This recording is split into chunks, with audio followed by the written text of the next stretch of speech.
really well. Coach really hooked on it. Our bench coming in, we got to bring that energy. Tip-off is 7 from Gainbridge Fieldhouse.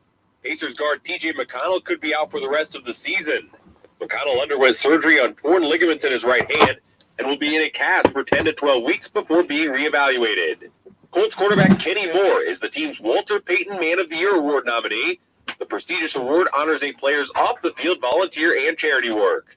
And Butler guard Chuck Harris scored 26, including a go-ahead 3 in overtime. And the Bulldogs came from down 13 in the second half to stun Oklahoma 66-62 in Norman. For Network Indiana Sports, I'm Sam Rupsa.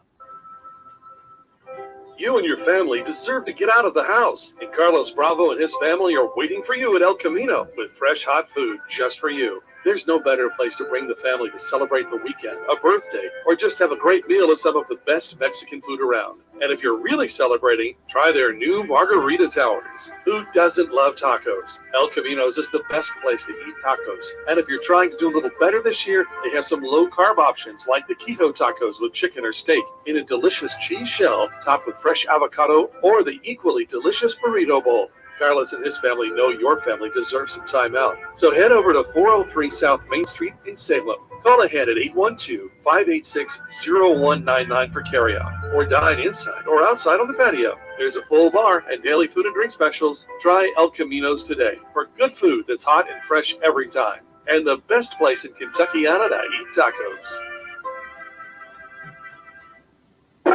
Ouch.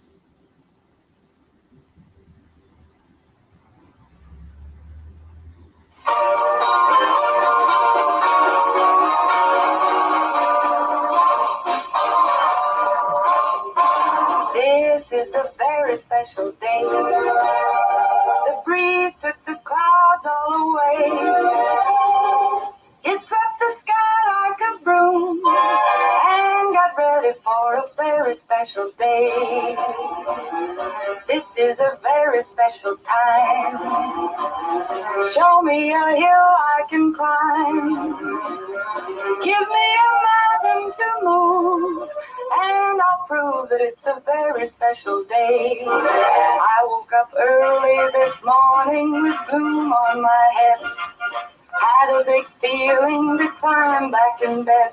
Then I looked in the mirror and somebody said, wake up, wake up. It's time for you to lose the blues, and this is a very special treat.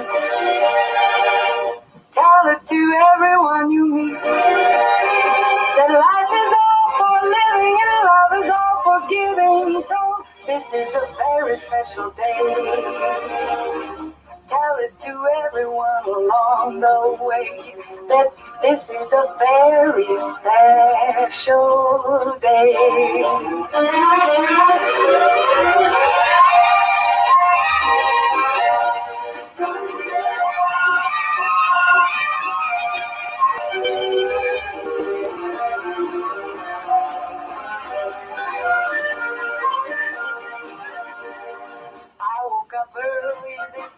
With gloom on my head, had a big feeling to climb back in bed.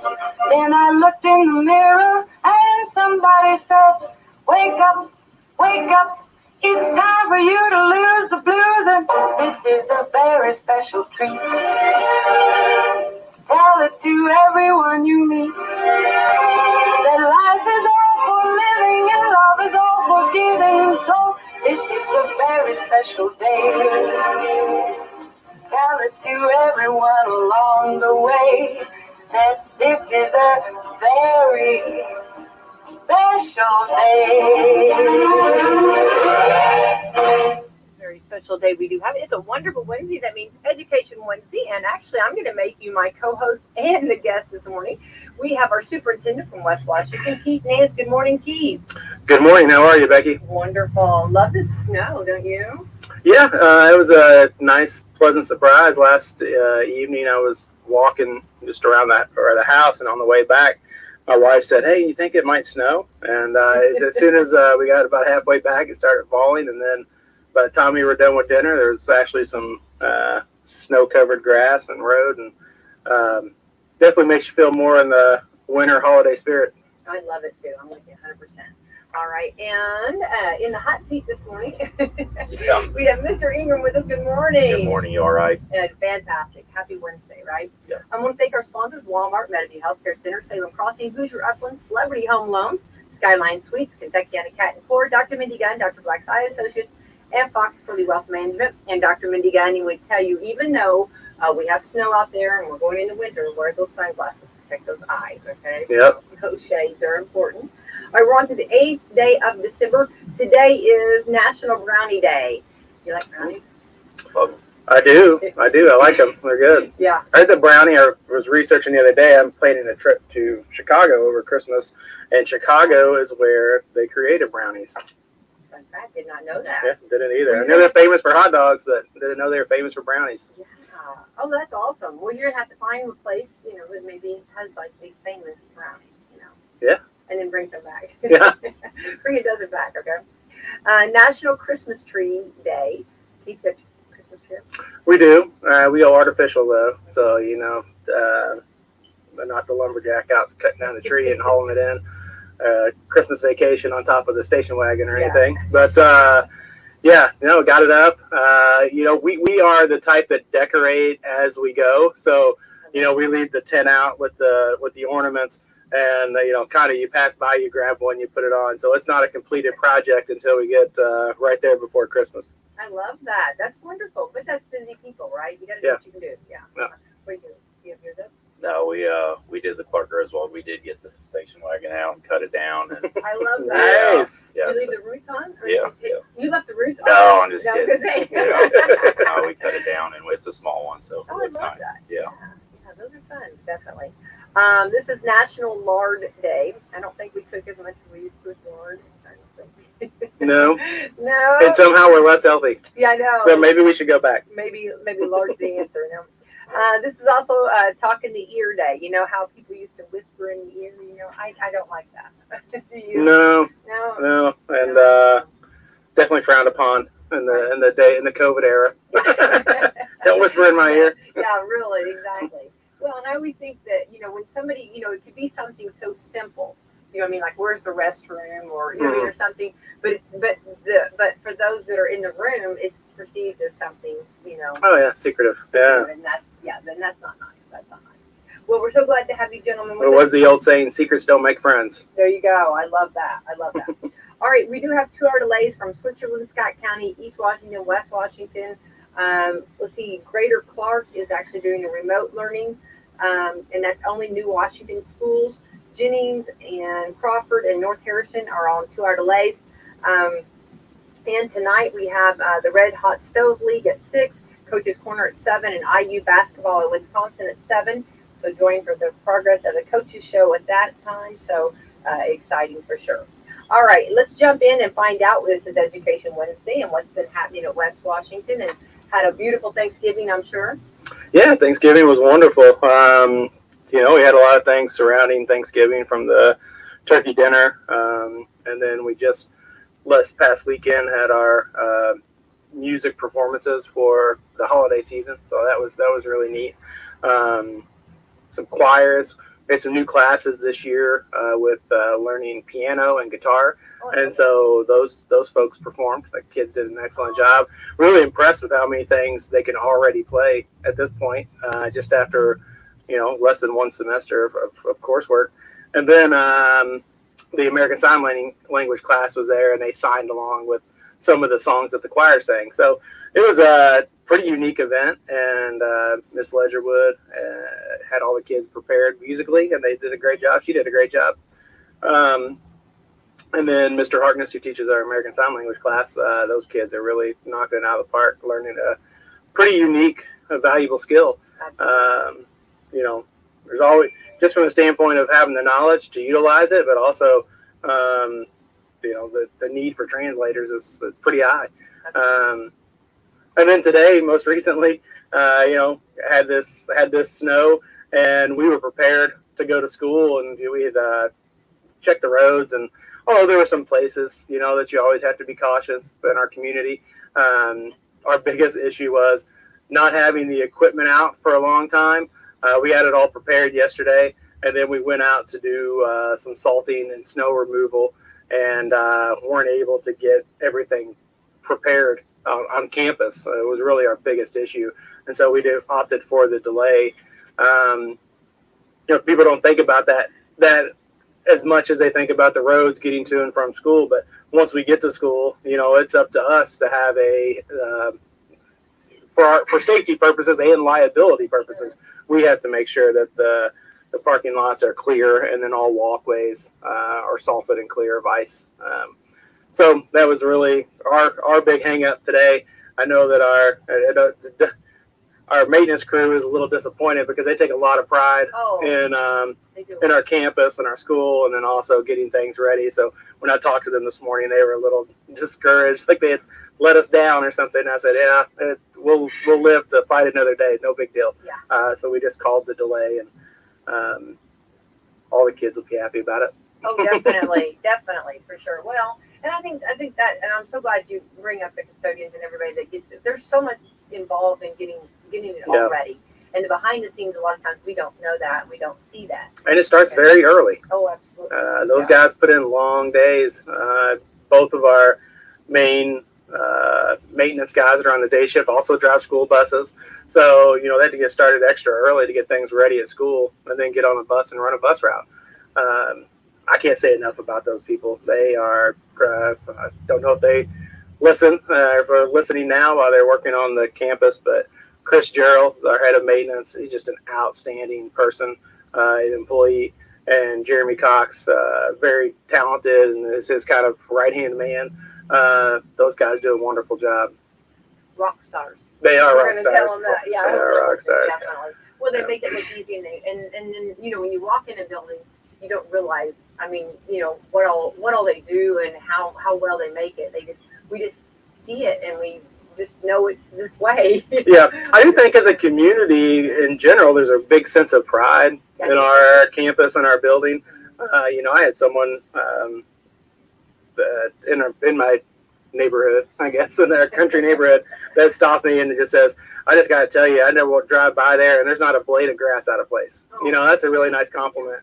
And then most people, I hear kids say, they went to a game the night before, they've been to other schools for other events, and they say, our school is so nice. That's really awesome to hear. And every time I hear that, I always try to pass it along to those guys, because guys and gals that work in our maintenance and custodial department, because it's really because of them, and they do an excellent job. Yeah, keeping the inside and outside. Yeah. during the mowing season. Oh yeah, yeah. And the mowing season went awfully long this year. Yeah. Yes. Well, thank goodness for the snow, right? Yeah. All right, let's jump in and see what we're talking about today. Yeah, today I brought Mr. Ingram along because something that, excuse me, as we navigate through getting back to school and back to as normal as possible, we have always had the problem of truancy. It's an existing problem that you're going to deal with every year. But after an inconsistency that we've had, truancy is something that we see increasingly becoming a problem.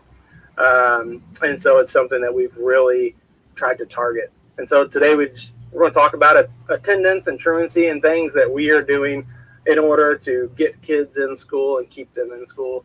Because I know there's a aggressive job market out there, and there's the ability to go out and find gainful employment. But it is important a high school education, even if that is the minimum standard of what your goal is, that instruction that we provide, that diploma, the weight that it carries, and then just the skills that you're going to learn being at school, going through school, and completing. So it's a major goal for us and a major focus. And Mr. Ingram is our new assistant principal. We added a second assistant principal this year. Thank you. And the need was definitely there based off of some of the things we've discussed previously. Things have just changed to a degree.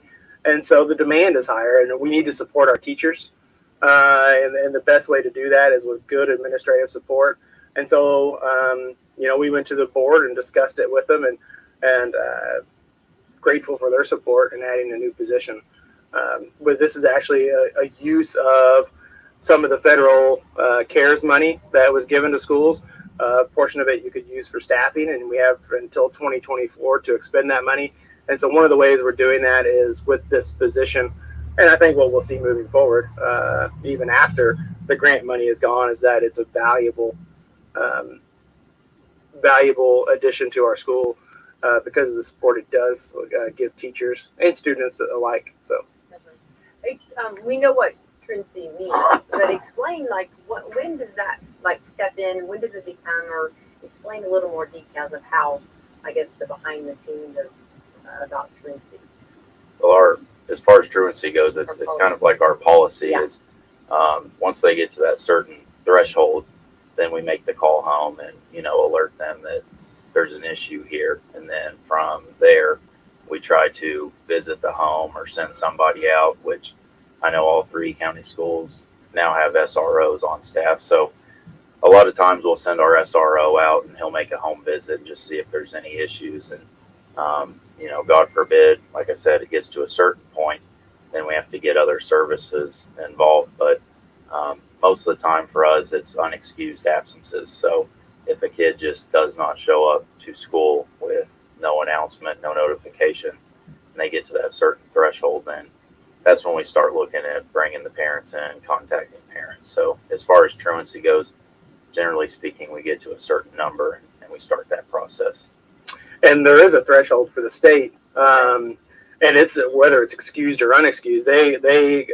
They deem absences excessive above 10, and we have to report any student that has more than 10 absences, regardless of the reason, to the state. Now, that's just a reporting thing that we have to do. The state does not actually get involved. We have to take our own steps to get the kids in school and then try to increase their participation. Like I said, it's always been historically an issue. It's an issue the times when we were in school. It's an issue before that. But what we've seen and noticed is that the issue has kind of gone even younger, down into younger grades, which is more of a family parent issue. And then the issue at the high school and junior high level maybe slightly increased. So, you always want to be proactive and try to take action to stop. If you know you're going down the wrong path, quit going. My dad always said, if you're in a hole, quit digging, dummy. And I'm going to borrow that. Yeah. And so we kind of took some initiative, and we thought, if we're going to do this, we're going to need support. And the support that we're going to need is from our own county services. And so Brent and I reached out to the Tara Hunt, and she has been just exceptional at the prosecutor's office, and Myra Albertson at probation, and she's been wonderful as well. And then and then we reached out to the other county schools because we felt like so many times we either share split families, or so many times we have kids that may transfer within our own county from one school to another, that we didn't want them running from one place to another to try to abate the rules. And so we wanted to create something consistent, and they immediately said, yes, we're having the same problem. And yes, let's get our heads together and figure this out. So to their credit, they have been really active participants. Mr. Minton and his staff over at Salem, they've participated. Mr. Stocksdale and his staff over at East Washington have been active. And so the ball's rolling, and we got some plans, preliminary plans in place, to the credit of Tara Coates. I'm sorry, Tara Hunt. Yeah. Okay. Tara Hunt. Her husband saying Hunt. She did not drag her feet at all. She immediately came up with some plans and some ideas of ways that they could support us. And then probation has always really wanted to, but were hamstrung a few years back when Indiana code changed, and what probation was allowed to do with kids based off of truancy changed. In the past, they were able to put them on probation, and once on probation, if they violated it, they were able to send them to like a juvenile detention center, and that really usually helped fix it. They would go for a day or so, and then they would come out to see the judge, and the judge would order and say, "You have to go to school, or this is, you're going to end up back in the same situation." And it was pretty effective. You could always argue if it's appropriate or not. I think that's what the legislators were arguing. Is that appropriate use of resources, or do you want to expose kids to that type of facility for something like truancy as opposed to other crimes? And so we had to get creative.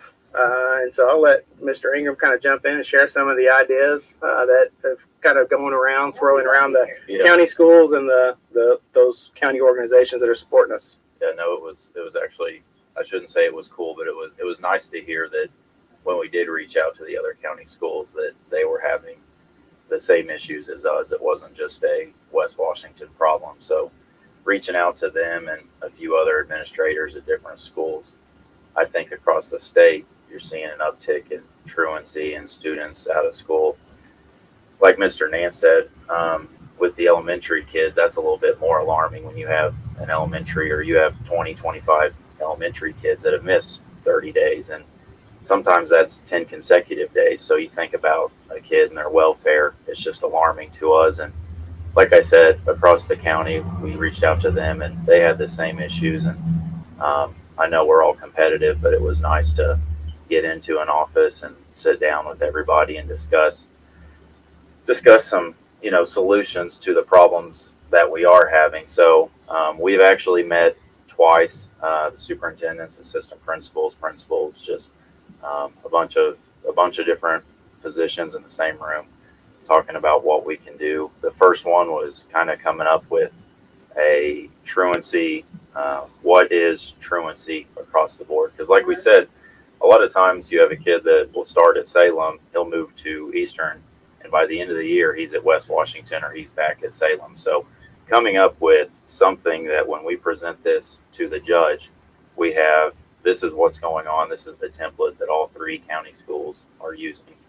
So that's actually tomorrow. We have a meeting to discuss that, which that's going to look like, all right, at this threshold, what are we doing? When it gets to this point, who are we calling? When it gets to this point, who are we sending out?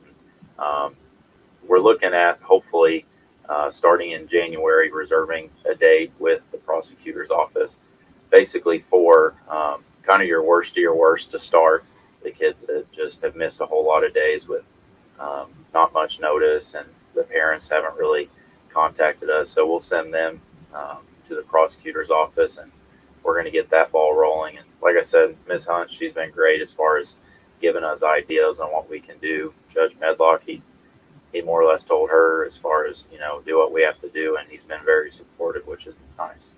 Absolutely. I love that. Yeah, it's there's something about the judge setting up on the bench in his robe. I've been called to testify at the court several times involving student issues, and myself as an adult, not the one there that's in trouble. It's intimidating, and just the fact for them to stand up there and support us and say, we're ordering you to go to school. This is ordered by the judge to go to school, and these are the things that you have to comply with. And then putting in place some things if they don't.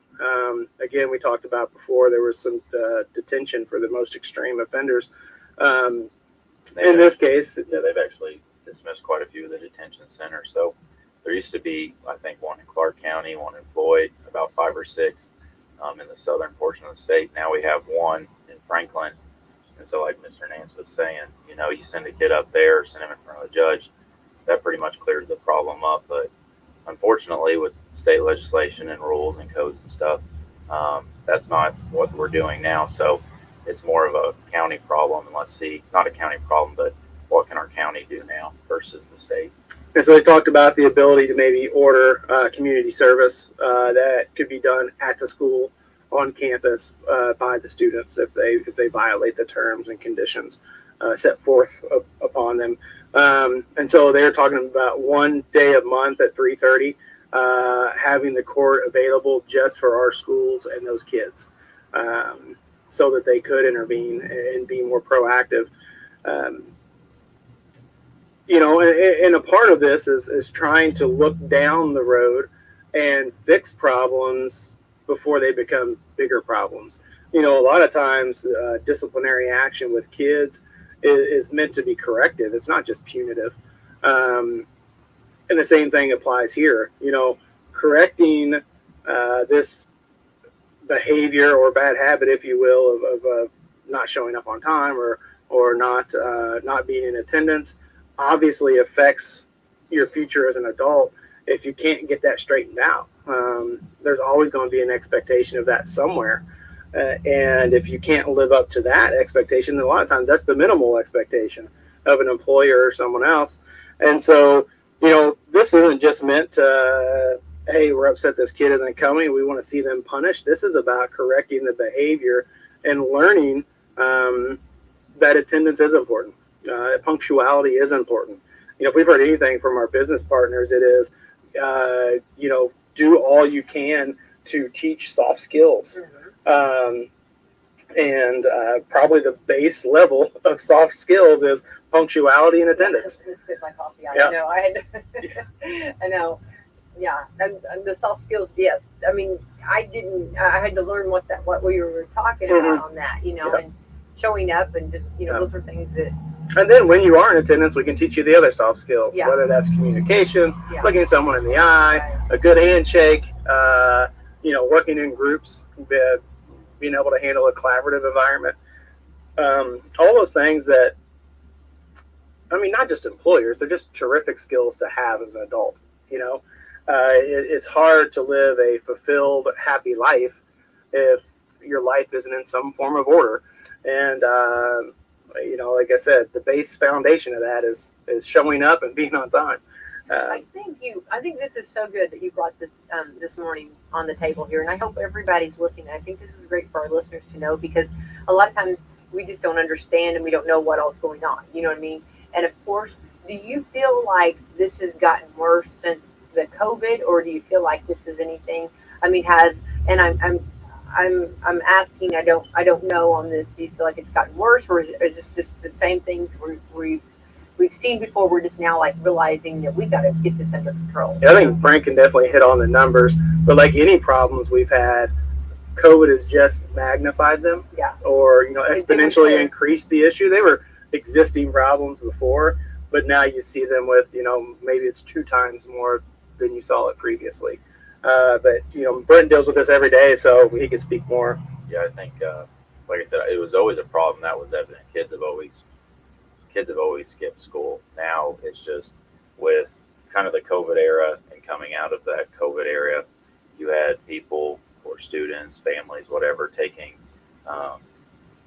control of what they could, as far as I can miss here because I have this symptom or so forth. And sometimes it was legit and they did have symptoms and they did the right thing as far as missing school. Now there's a little bit different protocol and things that we have to do, but as far as the numbers go, I would say 2 to 3 times more as far as students missing. Like I said, a lot of times kids would get into that 10-day threshold and we would call home. Now we've called home, previously maybe 2 or 3 times. The last few years we were a lot of times virtual, so this problem maybe didn't exist so much because they weren't reporting to an actual building.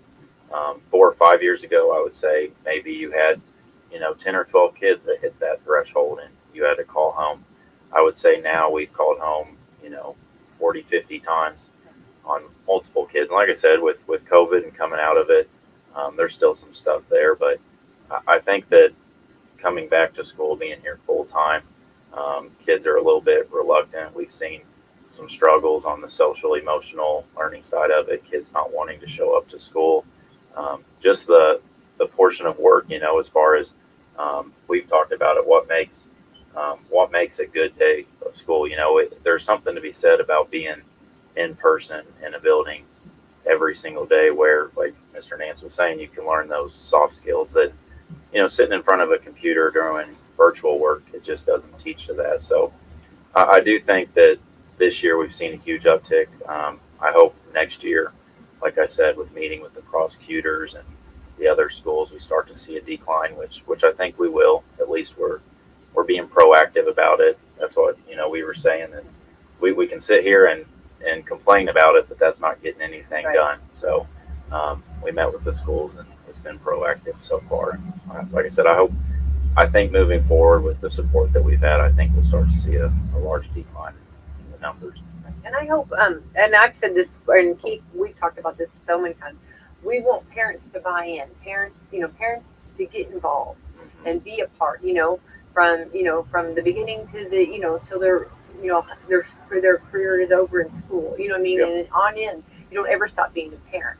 And if that child is not, not going forward and not going to school, then we need the parents. It's so nice, isn't that, for you, whenever you have a parent that backs you and Yeah, whenever you make that call home and the parent says, that, like I said, some of the reasons are legit, some of them they aren't, and that's when we do have to get involved. But we've definitely talked to Miss Hunt, and she's talked about getting the parents involved, holding them accountable, especially that K through 6 kind of realm with, most of those kids are considered elementary. So with those kids missing, 10, 12, 15, we have some kids that have missed 25, 30 days, and that's just extraordinary.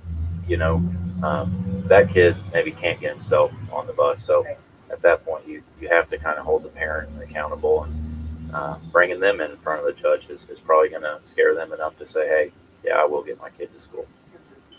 Yeah, and then understanding what you can do legally. Every state's a little different. I know Kentucky has pretty aggressive laws involving parents and their responsibility to get their kids to school.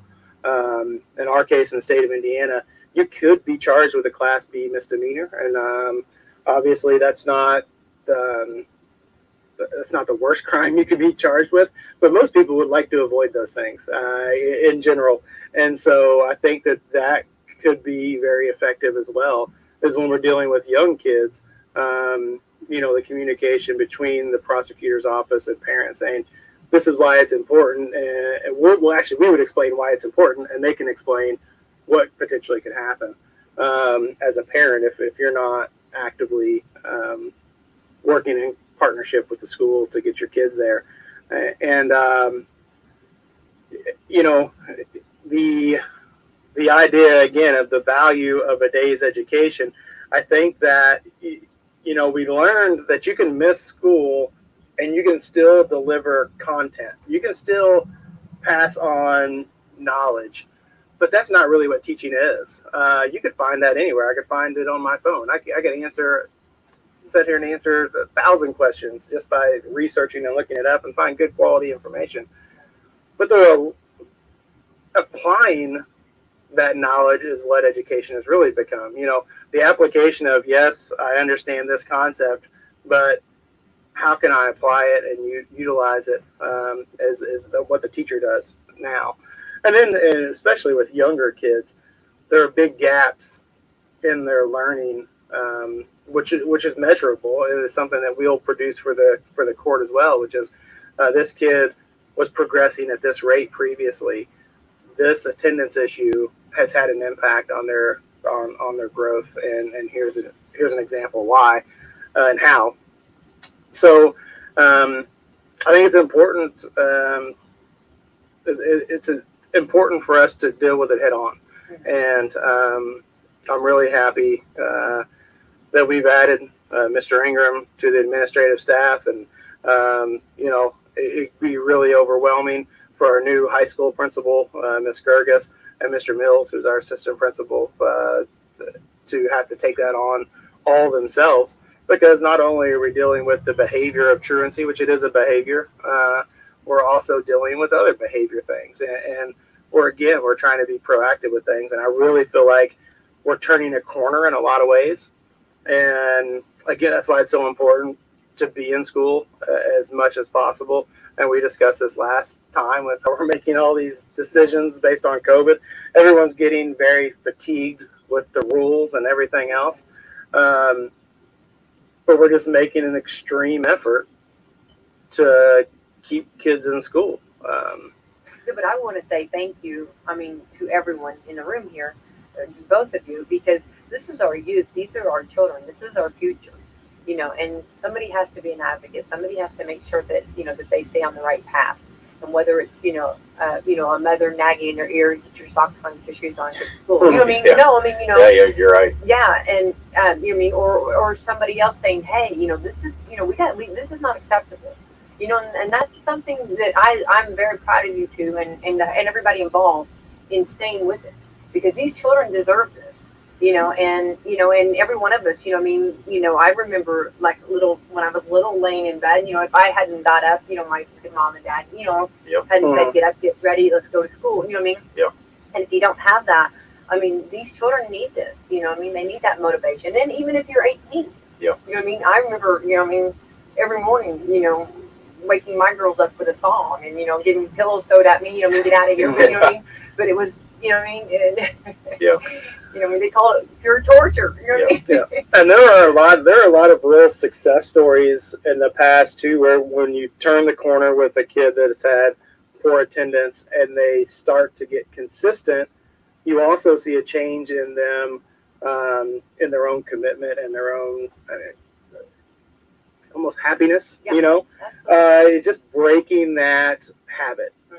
I forget what they say, how many days it Well, takes like to church, form a like bad you say, habit. If you miss 3 church services, you Yeah. I tend to go off, going. Yeah. I mean, in that, I mean, right? So if you do, like you say, perfect. If you get in the habit of just staying and staying at home or whatever, but if you break that habit and if you start going and realizing and start getting turned on to learning and to being there, I mean, it's. And in some ways, COVID introduced that habit to some kids that never would have had that habit to begin with.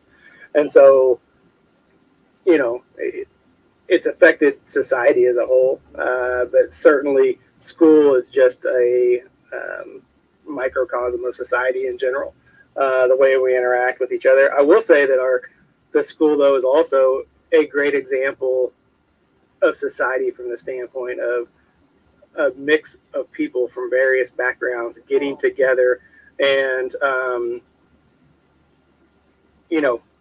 not just coexisting, but thriving by supporting each other and treating each other well. Kids sometimes are a better example, could be a great example for us adults on how to treat other people and how to handle difficult situations. And to get up every morning, get going, and get at it. And I think, and it's nice because everybody does have different personalities, and you're bringing everybody's personalities to the table, and therefore you learn from each other, but I think that a lot of people might have not realized. I did know, and our schools are battling this, and I think it's nice to bring, to the awareness to the community what some of the challenges are, and I know nobody wants to hear. Everybody's like, the big whatever. Everybody says, "Oh, it's COVID." I mean, we had these problems before COVID. Yeah. And so it was just a matter of it's getting a little bit more, it's getting worse, or whatever we're at. We just got to get it reeled back in, and how awesome to put him in this position, and then have the authority say, "Hey, we're going to back you. We're going to do what we need to do." And of course, with the other school corporations too, everybody working together. These children deserve this.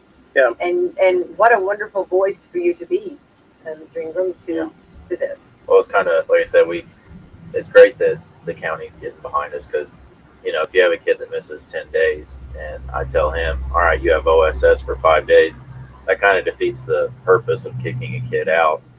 I've heard that before. Yeah, when he's missed school. So getting the county behind us, and it's just kind of having some teeth behind it, which has been great. But I think COVID, just like Mr. Nance said, it brought a habit on some of these kids that wasn't there before. And a lot of these kids before 3-4 years ago, they were showing up every day, and then as soon as COVID hit and they were virtual, and we were on for a week, off for a week, whatever, it just introduced a poor habit that unfortunately is kind of stuck around, and now you have to mitigate the situation. And it's always been a situation, it's just a little bit rougher now, but like I said, I think we're getting there. We have some ideas in place. I love that. Yeah. And accountability, and being there, and showing up, and, believe in get up early, get working and do your work, and then but you'll be too tired to get in trouble at night, right? Yeah. Well, and then there's we're not just making kids be at school out of spite. No. There are real measurable reasons, not to mention the things we've already discussed, like the social emotional well-being of kids, and having a consistent schedule is important. But in addition to that, we've already seen, and I assume we're going to see, at least for a while until we can right the ship, you're going to see an impact on things like graduation rate. You're going to see an impact on things like GPAs. You're going to see an impact on things like standardized testing, because it's we go to school for 180 school days for a reason, and whatever percentage of that you miss is a percentage of how much you can fall behind. Our minds are just like our bodies. If you skip so many workouts, it's going to impact your physical fitness. If you skip so many days of school, it's going to affect your mental fitness. So we're like a savings account. The more you put in, the more you'll have, right? Yeah. That's and that's part of it. And our youth and our children, and I think parents, grandparents, aunts, uncles, everybody.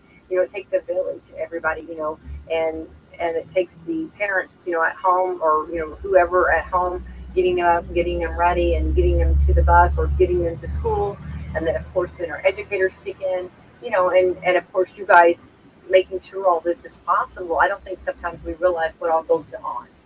Yeah, and to a degree, I think we created our own monster, because we were very effective at when kids missed for COVID, or we were just missing in general, getting the materials at a minimum for them to not fall too far behind, and at the best, getting them as good of instruction as we could provide. And so, with my own child, I've heard and he was legitimately sick, but he missed a few days of school, and he said, it's okay, I'll be able to get on Google Classroom and at least get the material from my teachers, and so I won't fall behind. And so we did that out of necessity. Going back, we wouldn't change anything. We had to keep moving through the closures and things. But I think to some degree, we've gotten so efficient now, even kids understand, yeah, I'm at home because I'm ill, but I can hop right on here and I can get everything I need for my Algebra 2 class, at least for a short time. But unfortunately, a lot of our kids that are truant are also not getting their work. So They're not helping out there. No, God, no. But that's like he said, if they're taking advantage of the virtual instruction, it's great. They're not going to fall behind. But there's still something to be said about, an in-person, an actual day of school, and trying to find a good medium between providing these kids virtual lessons when they are out, and a kid being there every single day for 180 days. It's trying to find that medium, which is tough right now for us. But like we said, the virtual instruction is great if they're logging on and getting it, and the in-person is great if they're there. They just, the effort has to be there on their part. Right. Talking about socializing, Brad Gilbert is in, he's not here with us today. He's blowing up. He is in Florida, and he's sending me pictures of palm trees, which, talking about socializing, we went to school together, sorry. And that was, anyway, and so we'll give him a shout out. Hi, Brad.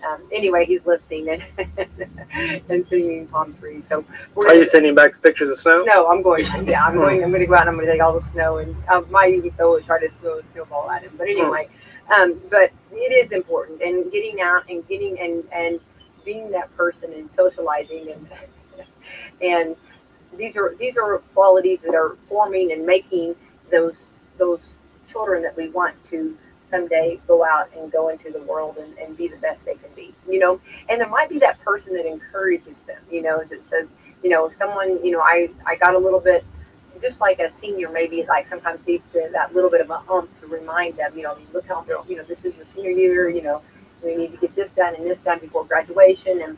And sometimes we need that. And what a blessing that you've got Mr. Ingram here to get that, anyway, How's the snow? He's writing. Okay, Bradley. Okay. Okay. Well, I can't. I got to get him. Do you have anything for him? Tell him if he wants to be involved in the show, he needs to call in.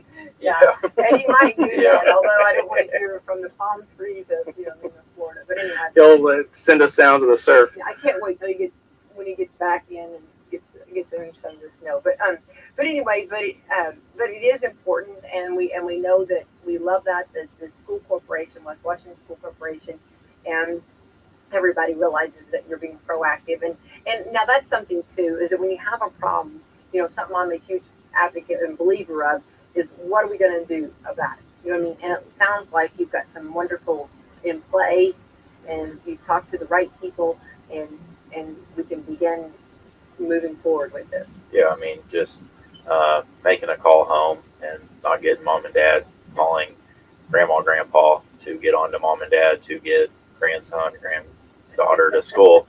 Nobody answers the phone. There's the first sign. And showing up to the door myself, nobody answers, sending our SRO out, not getting anything. And then, unfortunately, sometimes we have to call in some other services like child protective and probation. And, they can only do so much as well. They're doing their part too, but they can only do so much. So getting everybody on board to figure out this problem has been nice. But, sitting around and not getting any answers and continually saying, where is this kid? Where is this kid?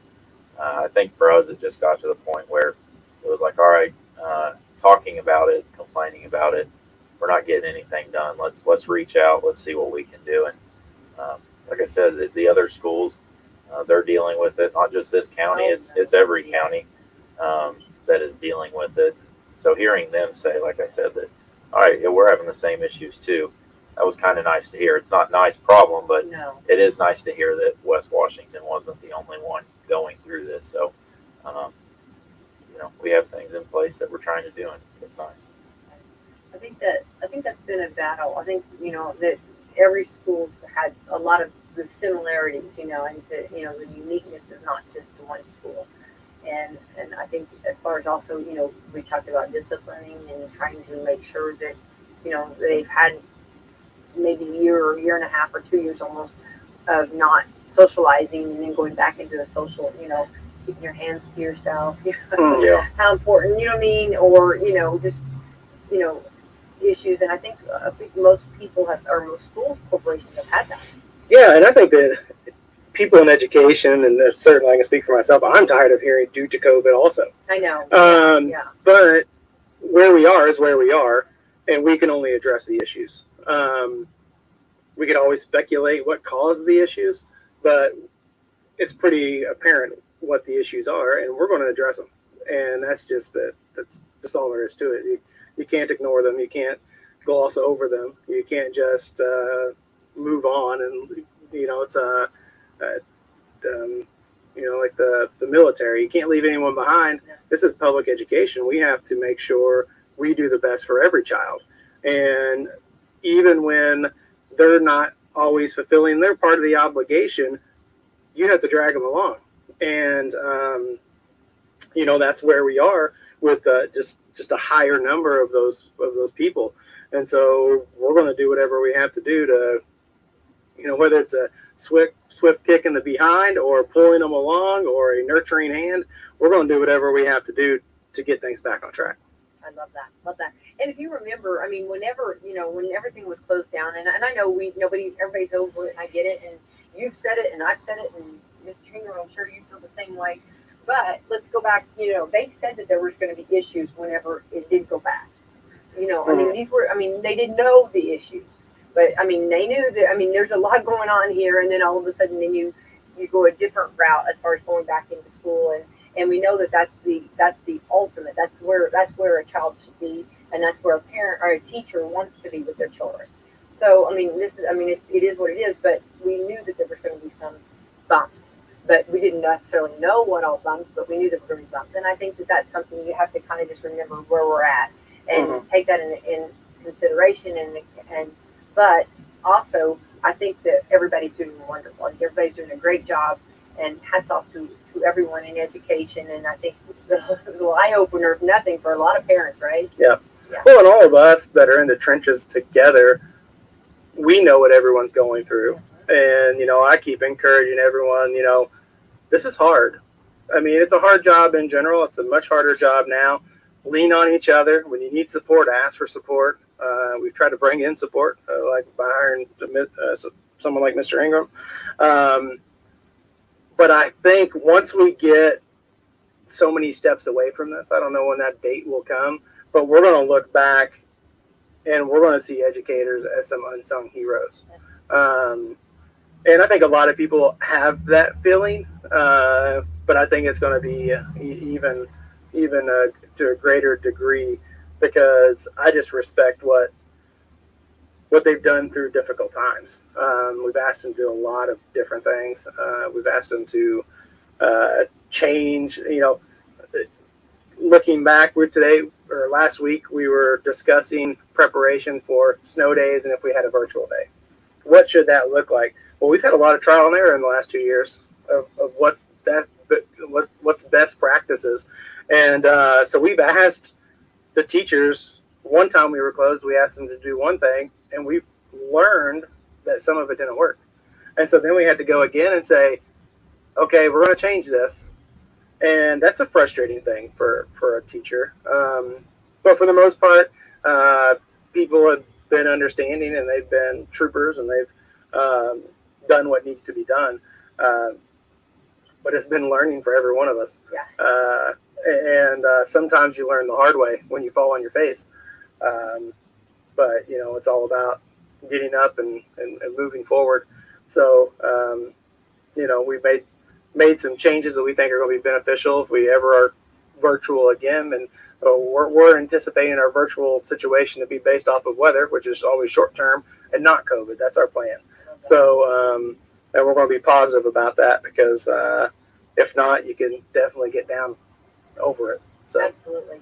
Well, I love that, and I think you guys are right there, and I love that we're talking about this and bringing, because for those maybe that are listening that do not have children in school yet, or maybe have children already graduated, or whatever the situation, they might not realize, and I think it's good to inform everyone and to realize that there are some issues, but they're being addressed and they're being handled, and you're doing your part as a school corporation, keeping the lights on, keeping the doors open, and we're here, and now we need the other part. It's a relationship, and now we need our children to make sure that they're coming and that they're being a part and being involved in school. Yeah, and the influence of an adult in the home, parent or other guardian, is still important to a 17-year-old kid. Oh, absolutely. We talk about how important it is for younger kids, yeah, but it's still important for them too. And it is okay to tell your child no. It is okay to tell your child, you're going to have to do this, and you don't need a reason why. Yeah. And sometimes the reason why is, I'm your parent and I know what's best. And it's okay to tell them that. I remember being frustrated, thinking I'm a man. Why is my dad telling me this? Now looking back at it, I'm like, man, that's some of the best advice and show of love that I received. Absolutely. Yeah. Accountability is love. I agree, absolutely, and it's so important for sure. Well, I think that these are great. I appreciate you coming in and explaining that. But let's go back. I'm going to switch gears a little bit. Let's talk about, because we're already on to the 8th day of December. So what are we like? Are we gearing up? Where are we at with Christmas break and all that? Where are we? So our last day of school is December 17th. Okay. So we're getting there. The high school is doing some fun stuff like the 12 days of Christmas. And then the elementary is doing their own. But those things are kind of spearheaded by like student councils. So it's fun to see them get involved. One thing that we might hit on here, but before we go too, is one thing Mr. Ingram set up was a leadership council of students that's outside of like elected positions like student council, so more people could be involved, which has been very positive. And kids can be very insightful, more so than we give them credit for. So there's been some good questions and good things that come through that. We had some elementary Christmas programs coming up this week. Attendance wise, we kind of have to limit them a little bit, but all the invites and stuff have gone out for that. the elementary, Mr. Myers, the PE teacher, he brought, when he came, something that become a tradition there called the reindeer games. And it's games that the competitions that the classes have between each other that last week of school. So that's a lot of fun. Really just not taking for granted that we have a school family. And this type of year is when you start thinking about those kind of things. It's a time, sometimes it can be a little somber because you think of those lost and you think of those that you really enjoyed spending time with, and the holidays bring that kind of stuff up. But it also brings back some really fond memories, and then it also makes you feel grateful for what you have. Miss Gerges did something with the high school staff over Thanksgiving where they spent an entire professional development just highlighting what they're thankful for within our own school and from each other. And did we move professionally, like in our instructional skills during that hour-long professional development? Probably not. But what we did do is show that we support one another and that we care for one another and that we're all on the same team. And those things are important too, just to, maintain your morale and just have that positive attitude. Right. Well, it's an exciting time of year for sure, and I'm sure everybody's just excited about stuff and things going. And it can be such a good time in your school. From your school years, they go by so fast. They really do. I know when you're in them, you're not realizing that, but. And it can be such a great experience. And sometimes it just takes that getting them adjusted and getting them in and getting them involved. And once they start, I know you're a big advocate of to get them involved and be a part. And they need the ownership of their school. Mm-hmm. Buy into it. It's your school. You own part of the school. You know what I'm saying? You are part of this, and that's something that will give them pride and also give them. It's exciting. Yeah, you want people to feel good about the place that they're at. And, I tell people that nothing makes me prouder when I see a kid reflecting their pride in our school, because that means you're doing something right. Whether they hear someone say something negative about their school and they're standing up for our school, or whether they're just saying, oh, the school I go to is great, or see them kind of swell up when they say, I'm in the FFA at West Washington, yeah. Or, our baseball team won a sectional last year, and I'm in the CDL program at West Washington, and the sense of pride and accomplishment they have in the school in itself is a reward, because you're seeing the impact on the individual student through their words and actions. And I got my first Christmas card was from the FFA. Yeah. Yeah, that was awesome. That you talk about that list. That just was that made my day. That was a win for that day. Yeah, because I had written, or I looked up real quick. Actually, it was sent to me, like small wins in a day. And sometimes just little things can be a win. And let's see. It looks like Americans experience 1,460 small wins a year. About 4 a day. The purpose of anything can be like rushing to work and making it on time, completing a chore, hearing a new song on the radio, possibly finding cash in your pocket. Those are all wins. Never had those. I know. Finally paying off a bill, active in a fitness goal, or finishing a book. And let's see, just one small win can sometimes turn your whole day around. And it looks like they say also that there's, and 4 and 5 say they've had to appreciate the small wins in their life since all the trouble they've been having, And it looks like relaxation can be, you feel like that's a win sometimes, and improving your finances. And I'd say also a great parking spot in a parking lot. Yeah. When you find that's a win, you know what I mean? Or the VIP parking, somehow. But those little things like that, do bring great joy. And I think, seeing the children at school and you guys walking the halls and you hear the teachers teaching, and you hear, everybody doing what they're supposed to do. Isn't that a win? Do you feel, it's yeah. Yeah, and they're not all going to be celebrated newsworthy victories, but you have to count the small wins, because those are the ones that really total to they accumulate and become the big win eventually. And if you don't take account of those, it is easy to get down and frustrated. So you do have to, if you had some type of breakthrough with the student that you hadn't had a breakthrough with, that's a huge victory.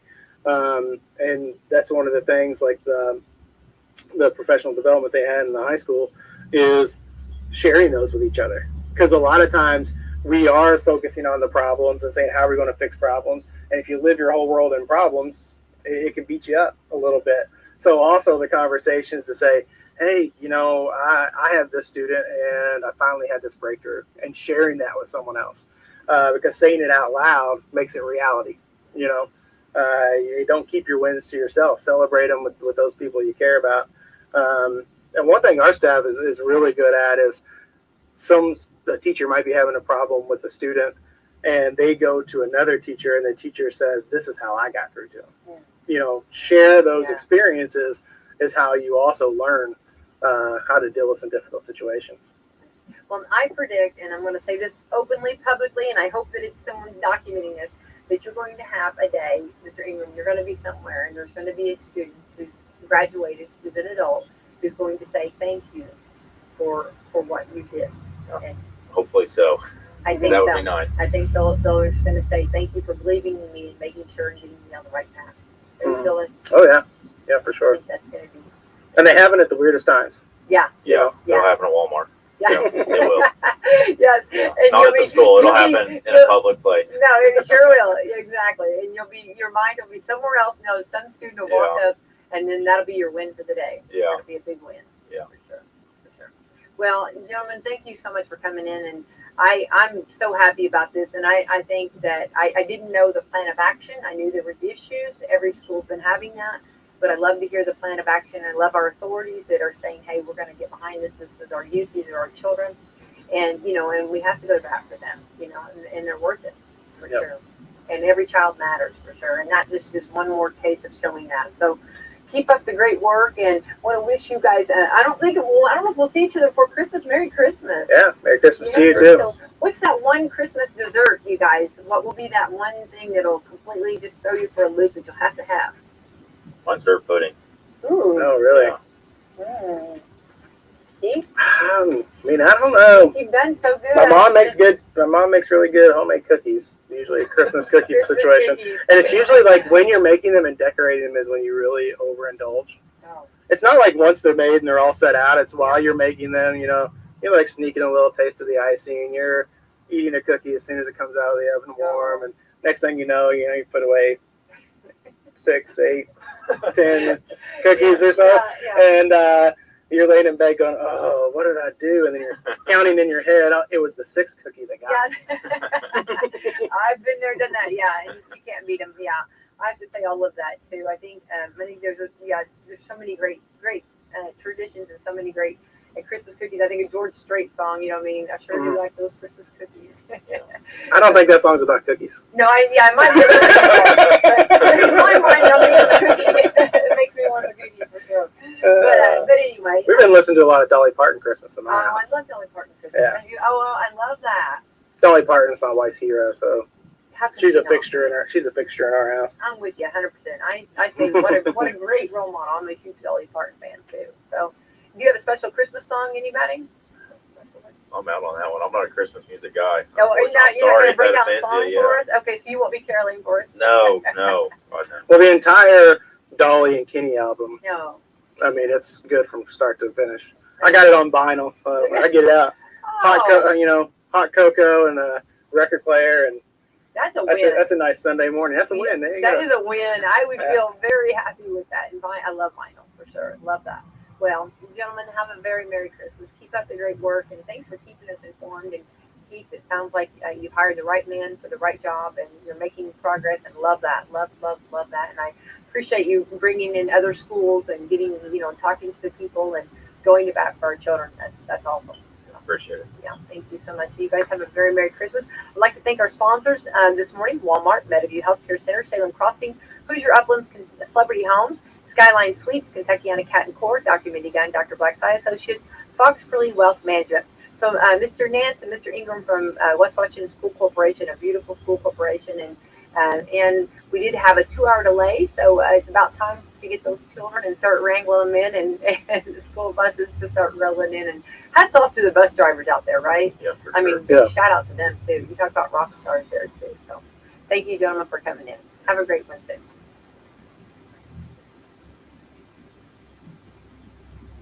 See Celebrity Home Loans in Salem, where everyone gets treated like a star. Come experience the star treatment with us.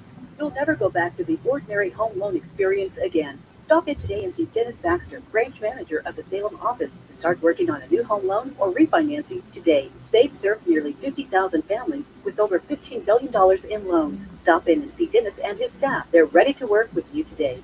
As a star, you expect the best, and that's all Celebrity Home Loans has to offer. Nothing off the rack. We're talking fine living, designer fashion home loans around here. Come by today and see Dennis or Autumn at 18 Public Square, Suite A, or call for an appointment. 812-883-0670. Remember, at Celebrity Home Loans, you're the star. WSLM is gearing up to start our Christmas music beginning at midnight on Thanksgiving, all the way through Christmas Eve. You'll hear your Christmas favorites for the next 6 weeks on WSLM. Let us be your soundtrack to the holidays. There are many reasons to choose Skyline Suites Assisted Living. The number one reason, it feels like home.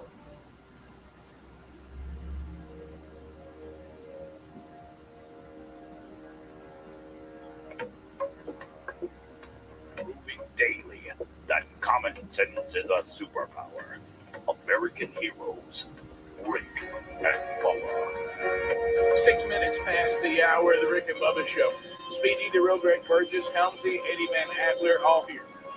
Ready to go for a brand new hour covering the stories of the day, taking your phone calls, and what we've been giving away a lot of stuff today. Shepherds kept their watching, or silent flocks by night. You realize that gift number 5 has already been given away today. The Wheel of Meat is our age line today. And welcome back, Bill Bubba Bussy. Rick, glad to be here, and thank all of you for being part of the Rick and Bubba. Well, as you all know, we're moving to a new studio, Lord willing, coming up in January, and we are going to decommission the broadcast plaza and teleport. She has served us well. They'll be replacing all the equipment that is run down. We'll be in a new space coming up. We'll get that studio a name. So we are in the process, and it's not a lot of fun, of moving, which means we are all going through every drawer, every little cubby hole of just getting all your stuff ready to move, deciding. Here's kind of the way it's going with our house, just my personal stuff, okay? It is a constant. This will now move on to the new office. This will come home to the room that we have at home. That's kind of I don't really have a home office, but I think I'm going to move toward a home office. There's kind of a room that would be good for Rick and Bubba memorabilia and that kind of stuff. And that's just this, little downstairs room that I may end up with. Some of it would be more appropriate for that. Then you have things that go to the farm. That's kind of our always. I take that because we do have a lot of hunting stuff and stuff like that, outdoorsy stuff. Like I found a sign that said, "You kill it, I'll grill it." So that'll go right. Yeah. So anyway, I found an item. Oh, this is so funny. I am such a mess. I found an item that I thought, man, this is young. I said, look at here in this drawer. Here is a really, really old Bible. Looks like it may have come from years ago. Looks like somebody sent it to me as a gift. How kind. And now I think I'll decide to put that somewhere at the house or down the farm or whatever. And I thought, this is, man, because I like the old Bibles we use, whatever. I thought it was cool. I always like to look, see what people underline, notes they wrote in the margin, some little notes they may have in it. Well, took it home to Sherry yesterday. I did one of those, this stuff going in the truck yesterday, a bunch of pictures and stuff out of here. And we all had a lot of stuff going out yesterday. Bubba's almost done. His office practically there. Yeah. And so anyway, after I did point out too, I have more to do. Right. Betty came up here and y'all put a hole in it. By the way, Practically done. So I handed it to Sherry. Okay. I'm all excited. I sure was about to laugh so hard. I said, hey, look at this. I thought this was a really kind gift. And I said, they really found a place for it. Thinking now that we're purge it. We put it somewhere in the house or maybe at the farm, whatever. All of a sudden, she reaches into the freezer bag that's protecting it, pulls out a letter. She goes, "Oh, there's a letter with you."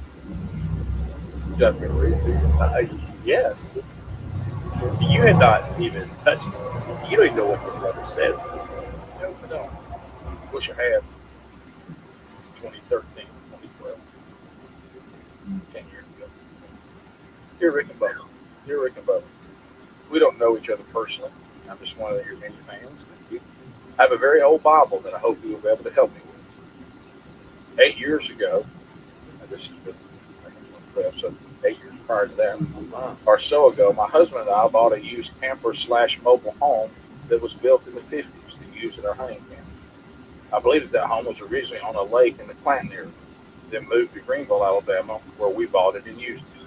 I found this Bible in a bottom drawer where I guess it had been laying undisturbed all these years. I carefully wrapped it up, hoping one day I might be able to find the owner or family member to return it to. From the personal items inside the Bible, the owner seems to be a woman born in the late 1800s or early 1900s and probably has passed away by now. Years ago, I went to the address in Bessemer that you find inside the Bible, knocked on the neighbor's door with no luck. I've tried the internet and made phone calls, I just don't know where to turn. I'm convinced someone would cherish this Bible and hopefully find comfort in it. So here's the things that I have. Frank and Cora Hughes lived on Arlington Avenue in Bessemer, Alabama. There's a Valentine in here from Vanessa Odom. There's a Salvation Army calendar from 1954. Dennis General Tire Company ID card for someone named Cora. And there's a 1953 postcard to Mr. and Mrs. Hughes from Nessa and Roseanne. Hopefully one of your listeners will contact us or contact you, and you can get back to them. And what year was this? I got this in 2012. And he started searching in 2004, correct? You said 8 years prior to that. So Sherry looks at me and she goes, "Rick, this is not a gift to you. They want you to help people find who it belongs to." Well, I think never people need to understand. We get a lot of volume. Yeah, we do. A lot of volume. There's some things that I feel like we do better than others. Right. Is that a good way to put it? That's it. And taking care of large volumes of stuff, finding owners of things, not our best area. I understand that through the show, when there's a lot of folks out there that none of us have a personal assistant or secretary or any of that kind of person. You know, many times I thought, that would be great since, a lot of would have to get some things done. But I'm just not willing to give up the income. Right. Yeah. So, this is probably not in our best area, our wheelhouse. That, and I'll put another lost dog. Not good with that. Still have found no. And lost liver. So I realized that when you wrote this letter